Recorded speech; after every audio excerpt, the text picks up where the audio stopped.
News ভ্যানগার্ডের খবরের জেরে নিদ্রা ভঙ্গ বিশালগড় মহকুমা প্রশাসনের। সিপাহীজলা মারাকপাড়াস্থিত মুরগি ফার্মে হানা। আগামী 7 দিনের মধ্যে ফার্মের স্বাস্থ্যকর পরিবেশ ফিরিয়ে আনার নির্দেশ। 2019 সালে জনৈক রতন দেবনাথ এবং প্রণব মারাক নামে দুই ব্যক্তি সিপাহীজলা মারাকপাড়ায় মুরগি ফার্ম খুলে ব্যবসা শুরু করে।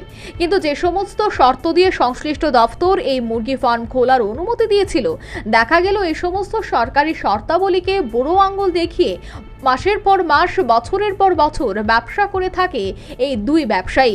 ফলে স্বাভাবিকভাবেই অস্বাস্থ্যকর পরিবেশ সংশ্লিষ্ট মুরগি ফার্ম চত্বরে। ফলস্বরূপ সংশ্লিষ্ট এলাকায় মাছি মশার বংশবিস্তার ব্যাপক হারে দেখা দেয়। অবস্থা এমন জায়গায় পৌঁছেছে যে দিনের বেলায় মশারি টাঙিয়ে মাছি মশার হাত থেকে রেহাই পাবার চেষ্টা করলেও ব্যর্থ হয় এলাকাবাসী।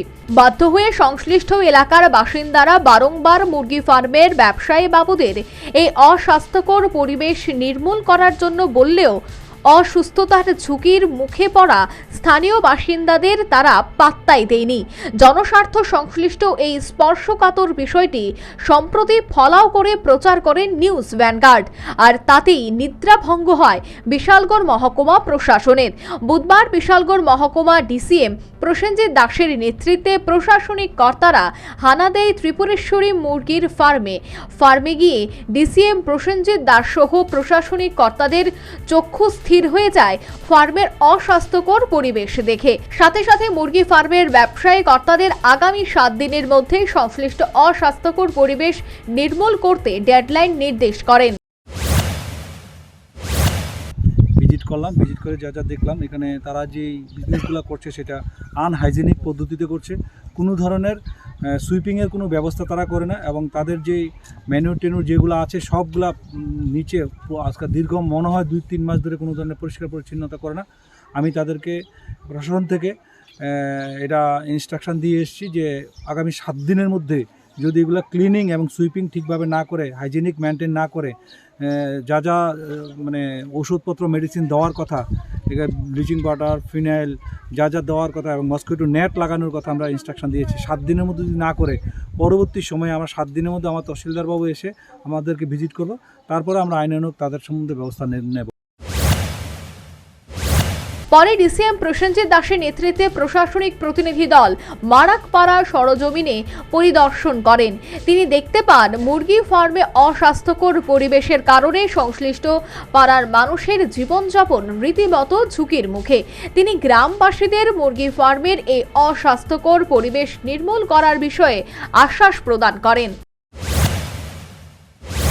যে গ্রামটা আছে মারাকপাড়াতে, আমি নিজে আমার তহসিলদারবাবু সহ প্রশাসনের লোক নিয়ে সবাইকে বাড়ি ডোর টু ডোর ক্যাম্প দেখলাম। সেখানে আমি বেশ কয়েকজনের সঙ্গে ভিজিট করে যা দেখতে পেলাম যে জাহানারা বেগম উনি যে বক্তব্য দিলেন, ওনার বাড়িতে যে গিয়ে দেখলাম যে ওনার বাচ্চা ঘুমাচ্ছে দিনের বেলায় মশারি টাঙিয়ে। কারণ এমন অবস্থায় ছোটো বাচ্চা ঘুমাতে পারে না। এবং তাদের কিছু আছে যারা আজকে আমাদের রমজান মাস, তারা তাদের খাবারগুলো কাটতে পারে না, ছড়িয়ে ছিটিয়ে প্রচুর পরিমাণে মশা ফ্লাই করছে, এবং যখন তখন সে গায়ে বসছে, খাবারে বসছে, তারা একদম দুর্বিষহ অবস্থায় আছে। তারা তাদের সমস্ত বক্তব্য আমাদেরকে বললো প্রশাসনের কাছে। আমরা তাদের কাছে সেই অনুযায়ী 7 দিনের মধ্যে টাইম দিয়েছি। 7 দিনের মধ্যে যদি না করে আমরা সেদিক আমরা অথরিটির কাছে জানাবো, সেই জন্য আমি আইনানুগ ব্যবস্থা নেব।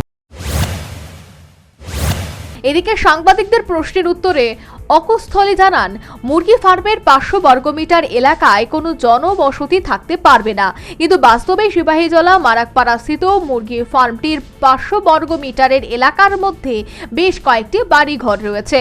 সচেতন মহলের প্রশ্ন, সরকারি শর্ত মোতাবেক এখন কি সংশ্লিষ্ট মুরগি ফার্মের 500 বর্গমিটার এলাকাধীন যে সমস্ত বাড়িঘর রয়েছে সেগুলির বিষয়ে সংশ্লিষ্ট প্রশাসন কি পদক্ষেপ গ্রহণ করবে? তাহলে কি সরকারি শর্ত খেলাপকারী সংশ্লিষ্ট মুরগি ফার্মটিতে তালা ঝুলিয়ে দেবে প্রশাসন, নাকি অন্য কোনো ব্যবস্থা করবে? এই প্রশ্ন এখন সচেতন মহলে। Bureau report, news vanguard.